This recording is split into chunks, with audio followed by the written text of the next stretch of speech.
आइए एक नजर डाल लेते हैं इंटरनेशनल 10 बड़ी खबरों पर। शुरुआत करेंगे इजराइल और गाजा से। इजराइल ने गाजा पर हमले तेज कर दिए हैं। गाजा सिटी के लोगों ने शहर छोड़ने से इनकार किया। वहीं भारत ने फिलिस्तीन का साथ दिया। नेतन्याहू बोले राष्ट्र कभी नहीं बनेगा। फिलिस्तीन निर्माण को अमेरिका का समर्थन है। यूएन की बैठक के पहले इजराइल जाएंगे विदेश मंत्री रूबियो।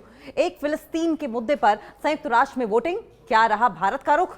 नेटो से तनातनी के बीच खुलासा, रूस में पुतिन ने अपने लिए बनवाए 3 बंकर, यहीं 18 घंटे रहते हैं पुतिन। पोलैंड हाई अलर्ट पर, सीमा पर रूस बेलारूस का सैन्य अभ्यास। फ्रांस ने सहयोगी देश में तैनात किए राफेल। फिर सामने आया अमेरिका का दोहरा चरित्र। G7 और EU से भारत और चीन पर भारी टैरिफ लगाने को कहा। मेरे फैसले से भारत अमेरिका में आई कड़वाहट। सवाल यह कि 50% टैरिफ थोपने के बाद डोनाल्ड ट्रंप को हो रहा है पछतावा। 2027 में SCO समिट की मेजबानी करेगा पाकिस्तान। शहबाज शरीफ ने किया ऐलान। नेपाल के राष्ट्रपति ने प्रतिनिधि सभा को किया भंग। किस तारीख को होंगे संसदीय चुनाव? रशिया में भूकंप के तगड़े झटके, रिक्टर स्केल पर 7.7 मापी गई तीव्रता। सुनामी का भी अलर्ट। अफ्रीकी देश कांगो में दर्दनाक नाव हादसा, 90 से ज्यादा लोगों की मौत, ज्यादातर छात्र। गाजा सिटी के लोगों ने शहर छोड़ने से इनकार कर दिया है। इजराइल ने हमले तेज किए हैं। 50 लोग मारे गए हैं इस हमलों में। दरअसल इजरायली नागरिक सुरक्षा एजेंसी ने बताया कि गाजा में हुए सैन्य अभियानों में 50 लोग मारे गए। सेना ने गाजा शहर पर अपने हमले तेज कर दिए हैं। गाजा पट्टी के सबसे बड़े शहर गाजा सिटी में रहने वाले लाखों लोगों ने घर छोड़कर इजरायली सेना के निर्दिष्ट सुरक्षित स्थानों पर जाने से इनकार कर दिया है। हमास के गढ़ में इजरायली सेना लगातार गोलाबारी और बमबारी कर रही है। इजरायली सेना की कार्रवाई में 50 लोगों के मारे जाने की जानकारी मिल रही है। 50 से ज्यादा लोगों के दरअसल मारे जाने की जानकारी मिल रही है। हमास की गढ़ माने जाने वाले इस शहर पर इजरायली सेना लगातार गोलीबारी और बमबारी कर रही है। और इतना ही नहीं, यहां की खाद्य सामग्री, खाने पीने के सामान की आपूर्ति भी रुकी हुई है। और इस बीच गाजा पट्टी में शुक्रवार को इजरायली सेना की कार्रवाई में 50 से ज्यादा लोगों के मारे जाने की सूचना मिल रही है। दूसरी बड़ी खबर है, भारत ने फिलिस्तीन का साथ दिया है। भारत ने फिलिस्तीन का साथ दिया है। इस पर नेतन्याहू क्या बोले हैं? राष्ट्र कभी नहीं बनेगा फिलिस्तीन। दरअसल संयुक्त राष्ट्र आम सभा में फ्राइडे को अलग अलग और स्वतंत्र फिलिस्तीन राष्ट्र की स्थापना को लेकर वोटिंग की गई थी। और इस प्रपोजल को कुल 193 सदस्य देशों में से 142 देशों का सपोर्ट मिला है। और इसके विरोध में केवल 10 देशों ने ही वोट किया है। वहीं 12 देशों ने वोटिंग से दूरी बना ली है। न्यूयॉर्क घोषणा पत्र कहे जाने वाले इस प्रस्ताव का समर्थन करने वालों में भारत के साथ साथ चाइना है, रशिया है, सऊदी अरब है, Qatar, Ukraine, UK, Italy, France, Germany समेत कई देश हैं। इजराइल और अमेरिका समेत कुल 10 मुल्कों ने इसका विरोध किया है। फिलिस्तीन निर्माण को अमेरिका का समर्थन मिला है। तीसरी बड़ी खबर है, यूएन की बैठक से पहले इजराइल जाएंगे विदेश मंत्री रूबियो। अमेरिकी विदेश मंत्री मार्को रूबियो अगले हफ्ते इजराइल जाएंगे। यह दौरा संयुक्त राष्ट्र में फिलिस्तीन देशों पर होने वाली बहस से पहले हो रहा है। रूबियो गाजा युद्ध, बंधक रिहाई और यूरोपीय देशों को फिलिस्तीन को मान्यता देने पर चर्चा करेंगे। वे पूर्वी यरूशलेम के विवादित स्थल का भी दौरा करेंगे, जिसे फिलिस्तीन अपनी राजधानी मानता है। चौथी बड़ी खबर यह है कि फिलिस्तीन के मुद्दे पर संयुक्त राष्ट्र में वोटिंग हुई।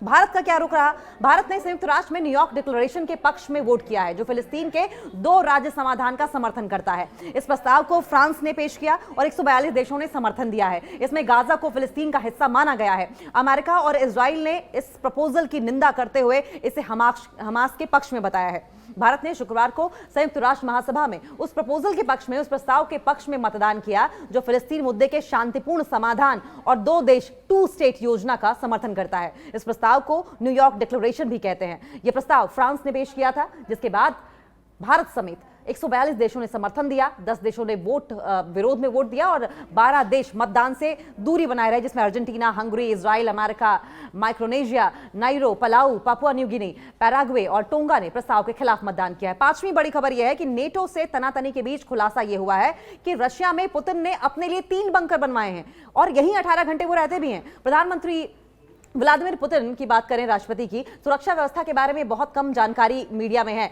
लेकिन ऐसे में एक नया खुलासा सामने आया है जिसने सबको चौंका कर रख दिया है। इस खुलासे के मुताबिक व्लादिमीर पुतिन ने अपने लिए 3 बंकर बनवाए हैं। इन बंकर्स में वे खुद रहते हैं। बंकर के भीतर राष्ट्रपति ऑफिस का पूरा सेटअप है, जहां पुतिन 18 से ज्यादा घंटे बिताते हैं। नाटो देशों से तनातनी के बीच रशिया के राष्ट्रपति व्लादिमीर पुतिन को लेकर यह बड़ा खुलासा हुआ है। पुतिन के सुरक्षा अधिकारी रहे काराकुलोव का दावा यह है कि पुतिन ने रशिया में अपने लिए 3 बंकर बनवाए हैं और इस बंकर से ही पुतिन अपने सारे कामों का संचालन करते हैं। बंकर से ही पुतिन मीटिंग भी लेते हैं।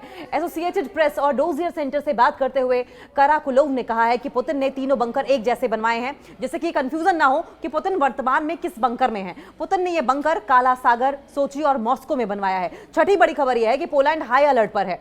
सीमा पर रशिया बेलारूस का मिलिट्री अभियान चल रहा है। सैन्य अभियान चल रहा है।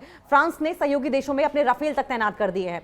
पोलैंड पहुंचे रूसी ड्रोन गिराए जाने के बाद से जो तनाव बढ़ा है, उसके बीच रशिया और बेलारूस ने संयुक्त सैन्य अभ्यास शुरू कर दिया है। जापार्ड 2025 नामक ये सैन्य अभ्यास पोलैंड की सीमा के नजदीक किया जा रहा है। इस अभ्यास के चलते पोलैंड हाई अलर्ट पर रखा गया है। इस बीच नेटो सहयोगी के रूप में एकजुटता दिखाने के लिए फ्रांस ने पोलैंड में लड़ाकू विमानों की तैनाती कर दी है और इसके अलावा एस जयशंकर की पोलिश समकक्ष से बातचीत भी हुई है, जिसमें शांति की अपेक्षा की गई है।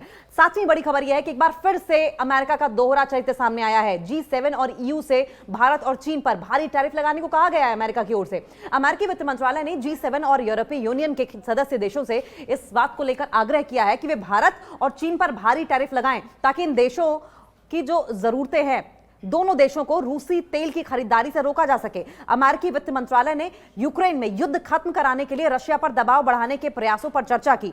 G7 के वित्त मंत्रियों के लिए एक बैठक भी बुलाई है। आठवीं बड़ी खबर यह है कि अमेरिका में जिस तरीके से टैरिफ को लेकर, इंडिया पर इंपोज किए गए टैरिफ को लेकर बातचीत चल रही है, उसमें डोनाल्ड ट्रंप ये कहते हुए सुनाई दिए हैं कि मेरे फैसले से भारत अमेरिका में कड़वाहट आई है। 50% टैरिफ थोपने के बाद क्या डोनाल्ड ट्रंप को पछतावा हो रहा है? बड़ा सवाल यह भी है। डोनाल्ड ट्रंप ने स्वीकार किया है कि टैरिफ लगाने से भारत अमेरिका के रिश्तों पर बुरा असर पड़ा है। उन्होंने कहा कि 50% टैरिफ से दोनों देशों के रिश्तों में कड़वाहट आई है। रूस से तेल खरीदने के कारण भारत पर यह टैरिफ लगाया गया। ट्रंप के इस कदम से भारत में अमेरिका का विरोध होने लगा और ट्रेड डील पर सहमति नहीं बन पाई है। अमेरिकी राष्ट्रपति डोनाल्ड ट्रंप ने आखिरकार यह बात कबूल ली है कि टैरिफ लगाने की वजह से भारत अमेरिका के रिश्ते पर बुरा असर पड़ा है।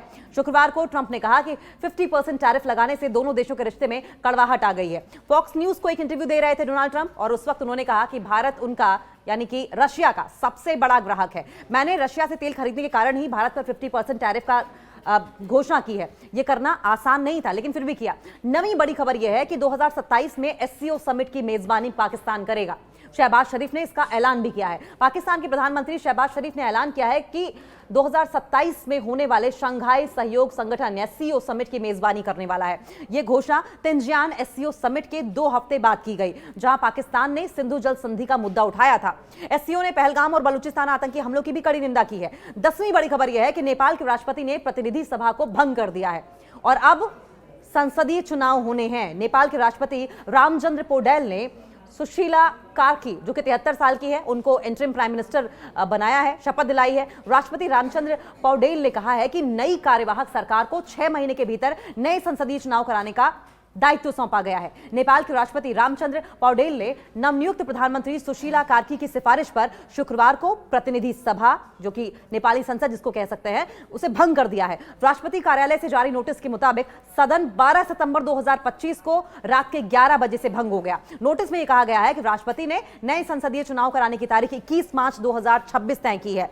पूर्व प्रधान न्यायाधीश सुशीला कार्की ने शुक्रवार रात नेपाल की पहली महिला प्रधानमंत्री के रूप में शपथ ली। वो अब इंटरिम गवर्नमेंट का नेतृत्व करेंगी। और अगली बड़ी खबर यह है कि रशिया में भूकंप के तगड़े झटके लगे हैं। रिक्टर स्केल पर 7.7 तीव्रता का भूकंप मापा गया है। सुनामी का भी अलर्ट है। रूस के कामचटका क्षेत्र में 7.7 तीव्रता का भूकंप आया है, जिसका केंद्र 10 किलोमीटर गहराई में था। इससे 300 किलोमीटर के दायरे में सुनामी की चेतावनी दी गई है। यह झटका 1 महीने पहले आए 8.8 तीव्रता के शक्तिशाली भूकंप के बाद आया है।